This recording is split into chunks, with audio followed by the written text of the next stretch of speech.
Howdy everyone and welcome on that third week of November, and today we are going back on the soup making, another classic French dish or classic French soup, which is the soupe aux choux, said in French, or cabbage soup. As you can see, I've got all the ingredients, the pan, and we're ready to cook. Let's go! Welcome back everyone, and today, as I just said, we're going back on the soup making after the Napoleon chicken marengo. Today we're learning how to make the soupe aux choux. This is the French name, this is written soupe aux choux, or in English, the cabbage soup. It's a very big soup in France, a real classic, and there is even a movie named after it. I'll put the name in the video description. What you're going to need for that recipe, very simple. Fresh cabbages, and I've got two types of cabbages, I'll explain why later. Carrots, onion, smoked bacon, bread, I love bread, and of course I'm using a cast iron pan to have that soup that's going to be cooking for 1 or 2 hours. So let's not waste time and jumping our soup making. Very easy recipe, let's go. The recipe of the day is the soupe aux choux, aka in English the cabbage soup. Now cabbages, there's a lot of different ones, and today I'm just going to show you the difference. I think the main difference, on one hand you've got this one, which is very curly. In French, it's called the choux frisé, the curly cabbage. And it's called, I think in English, the savoy cabbage. So this has got that specific look.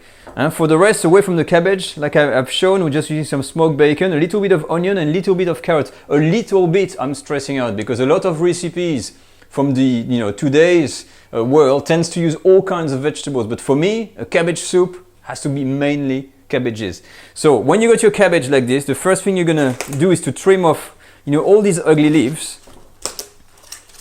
and discard them on another thing. So we're gonna do this first, trim off all of the outer leaf, and then we've got your cabbage. I'll show you the other one. Wow, would you look at this one? You see how it looks like it's facing you, like it's gonna explode? Because in English, apparently, this is called a cannonball cabbage. Because it looks like a cannonball in there. In French, it's called a choux cabbage or white cabbage. Very simple. But as you can see, it doesn't have the same kind of curls like the other one, but it's got plenty of outer leaves. So same thing here. When you prepare your cabbage for the soup, you just discard all of these outer leaves and reserve them for something else.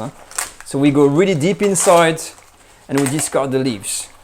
Once the outer leaves are removed, you can then rinse your cabbage or clean it under clear water, running water, and this is what you get. You can clearly see the difference between here, the cannonball or white cabbage in French, and here the curly cabbage or Savoy cabbage in English. You see this is very curly and this is very clean. So what I'm going to do, I'm going to use half of one and half of the other just to mix them and mix the flavors a little bit. Now, I said I use the two types of cabbage, but at home, feel free to use whatever type you like. It's really up to you. You don't have to use two types. But here, in any way, before you use the cabbage, you're going to have to blanch it first. Okay, so when your cabbage is like this, you trim off that bit here, and we're just going to cut it in quarters. So you get your first half like that, and then again, very simple, and you're going to make 4 quarters for each cabbage. You do the same for the cannonball cabbage, as you can see, it's very, very compact. And same thing here. I'm going to cut this as well. All my cabbages are cut, and now you can clearly see the difference between the curly cabbage or the Savoy cabbage, also called the green cabbage, as you can see here, against the cannonball or choux cabbage or white cabbage, chou blanc in French. And look at the difference. Cabbages, they're not all the same. So if someone asks you what is the difference, or do you know the Savoy cabbage? Yes, the Savoy is the curly one. Look at this, all these curls in here. The white cabbage, and this is usually used for coleslaw, much more compact. That's the difference. And now for the blanching. So one thing I haven't mentioned yet, not to scare people, because there's two schools about that. As you can see here in the background, you have to use usually a clear chicken stock to make that soup. It's not a vegetarian soup. And there's also smoked pork belly into it. But some people like to make it with water. So I've made a chicken stock, I've got a video on it, and this is what I'm going to use, but you can use water. For the blanching, you start in cold water, you put your quarters of cabbage in the water, and we're just going to bring it to the boil with a little bit of rock salt. Now the reason we are blanching the cabbages, because I'm sure some of you may already wonder why. Well, it's more for an extra cleaning, if you wish, because you know the cabbage, they may have be sprayed with like some pesticides, in some case, or been handled by different people. There might be little bugs. So basically, a blanching like that is just going to ensure your cabbage is nice and tender, easy to work with, and really, really clean before we put it in our soup. Now that my cabbage is blanching, I've got a little bit of time here to take care of the rest of the garnish. So just an intonation of carrots, 1 carrot, a large carrot cut in quarters, 1 onion cut in half, and I've put some cloves in there. And I've got my smoked pork belly that I've cut roughly this kind of size and this type of thickness. And that's going to go nicely into the soup. The water in my cabbages here starts to boil, or it's kind of simmer, and that's enough for the blanching. I'm going to take them out and rinse them under cold water. My cabbage are done, and I'm just going to pour everything in a large kind of sieve. Next, a good rinse, cold water, and that's going to allow to stop the cooking, and even to handle them I still need to cut them, so I don't want to burn myself. So good rinse under cold water. Once the cabbage has been rinsed, it's cooled down, you've got that hard section here that you can very simply remove now with a knife and discard.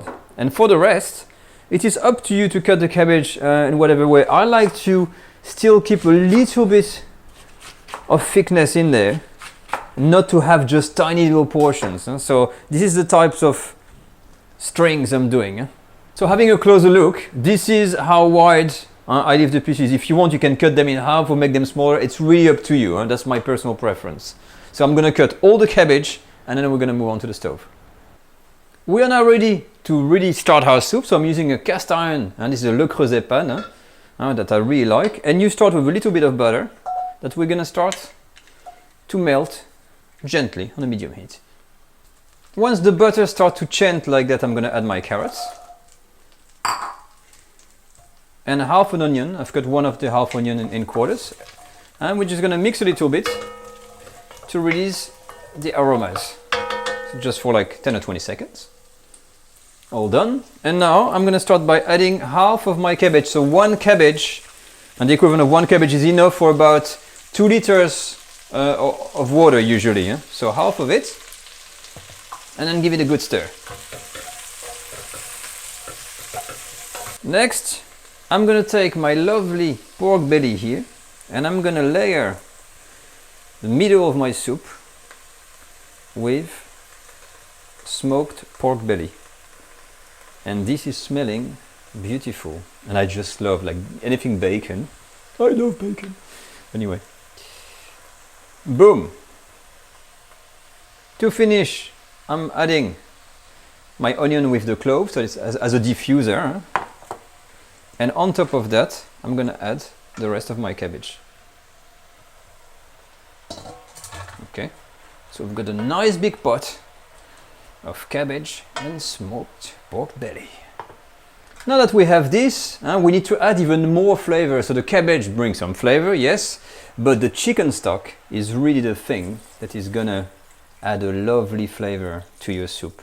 And like Escoffier is saying, you can't do anything without stock. And that's it. If you want, you can add a grind of pepper to add some extra flavor on there.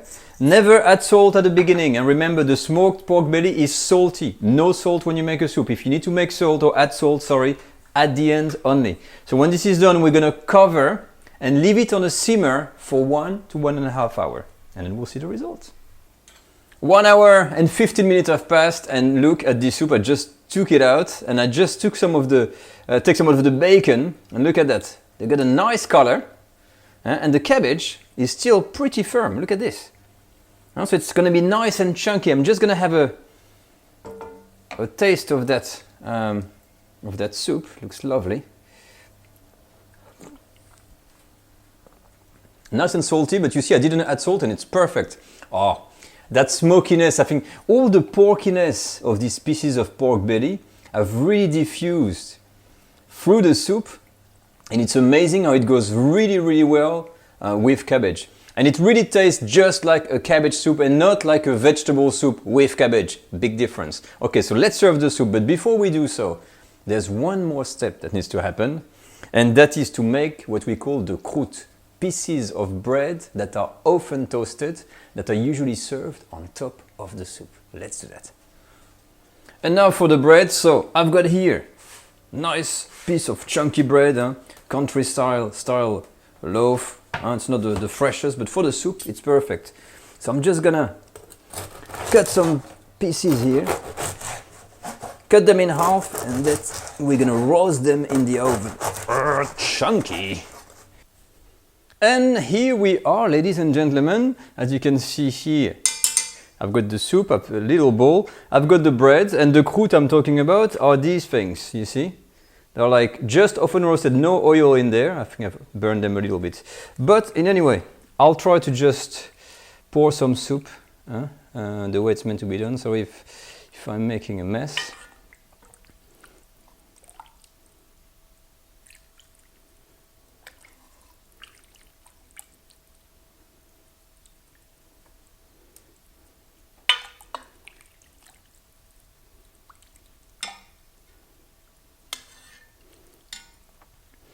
So the important is to have these chunky pieces of cabbage that you want. All right. Then maybe let's try to add some bacon. How many pieces do we want? 1 or 2? I don't know. Should I put 2? Okay. Put 2 in there. Okay. So basically that's it. And then the old-fashioned way, usually, it says that you need to put these breads and let them kind of soak in the juice of the soup. So I'm just going to put 2 here for the demonstration. And tremper la soupe is a French term that says to soak the bread in the soup. And that was the whole purpose in the Middle Ages. They were only having pieces of bread soaked in bouillon, like we've seen before. Okay? And the way you eat it, of course, if you have a fork or something, you can cut a piece of bacon, but you will take the piece of bread and then eat. So if you are cheeky, like me, you can add a little bit of cheese on top. This is my little addition. And now, basically, I think we're ready to try one of these lovely pieces of bread there. So I'll just borrow one. Sorry for the bad manners. The bread is really nice. But the cheese is lovely. Now really, honestly, the taste of the cabbage with the smokiness, it will be better even, you know what, if you detach a piece of that. And let me try the raw product. Now we're talking. Nice chunky pieces of bacon combined with a bit of cabbage. Let me try the cabbage as well. You see what is great is that the cabbage is not overcooked. It's still a bit chunky, a bit chewy, but not as chewy that you really need to chew on it. It's kind of dissolved as you eat it and blend beautifully with the other ingredients. I think we can say that this soup was a success. Let me take a bit more. So it really feels like a countryside dish. It's a beautiful little soup. So if you're in a place in America or somewhere in Europe where it's getting colder, this soupe aux choux or cabbage soup would be a really nice recipe to try at home. It's very simple to make. But anyway, guys, there you have it. The famous French soupe aux choux or cabbage soup made the old-fashioned way with the pork belly. And remember, these toasted bread in the oven, it's a beautiful recipe. But that's it for me today. I hope you enjoyed this recipe again. Thanks for the live. If you attended the live, by the way, today, that was on Monday or Tuesday, you may have seen it. It was fun to see you all. And I try to do more of this, but as for now, I leave you with this beautiful soupe aux choux, and I see you all next time. Take care. Bye-bye.